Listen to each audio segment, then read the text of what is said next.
अभी हाल ही में आईपीसीसी का रिपोर्ट आया था, उसी के बेसिस पे क्वेश्चन है कि क्लाइमेट चेंज मिटिगेशन में एक कोलैबोरेशन और कोऑपरेशन चाहिए साउथ के कंट्रीज़ और नॉर्थ के कंट्रीज़ के बीच में, ताकि जो हम एमिशन टारगेट्स हैं वो अचीव कर सकें, ठीक है। और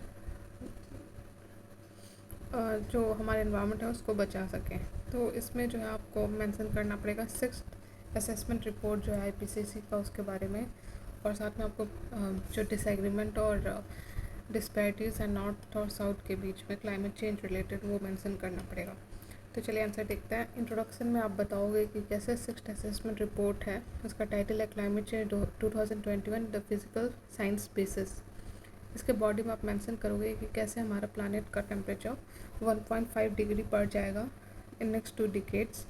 और बताओगे कि कैसे जो हमें एम्बिशियसली टारगेट करना पड़ेगा इसको रोकने के लिए। उसके बाद आप बताओगे कि इंडिया के लिए क्या मतलब है। इसके लिए इंडिया में इसके कारण हॉट एक्सट्रीम, हीट एक्सट्रीम बढ़ जाएगा। दूसरा फॉरेस्ट फायर बढ़ेगा। तीसरा रेन मतलब रेन में वेरिएशन बढ़ जाएगा। मॉनसून का जो है वो जो पैटर्न है वो डिस्टरप्ट होगा। पांचवा कि ग्लेशियल लेक आउटबर्स्ट या फ्लड और लैंडस्लाइड जो ऑलरेडी हो रहा है वो और ज़्यादा बढ़ जाएंगे। फिर सातवां जो स्नो लाइन है वो कम हो जाएगा। आठवां कि जो सी लेवल है साउथ एशिया का वो बढ़ जाएगा। तो इस तरह से इंडिया पे वो टोटली कॉम्प्रिहेंसिवली आपको दिखाना पड़ेगा कैसे इम्पैक्ट पड़ेगा। तो ग्लोबल सरफेस टेम्परेचर जो है वो इंक्रीज़ किया हुआ 1.0 डिग्री सेल्सियस।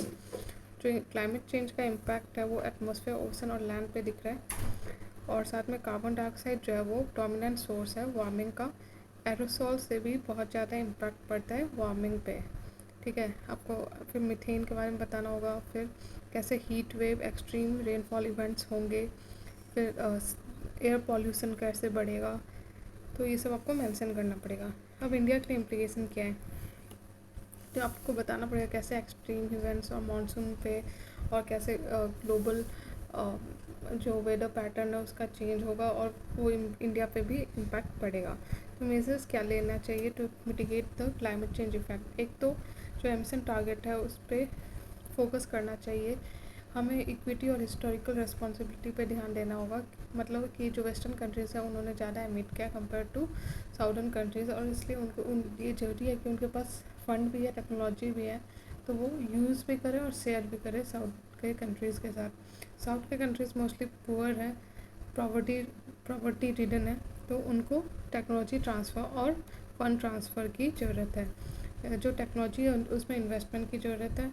और साथ में मतलब कि रिन्यूएबल सोर्सेज ऑफ एनर्जी की तरफ भी हमें ध्यान देना पड़ेगा, ठीक है।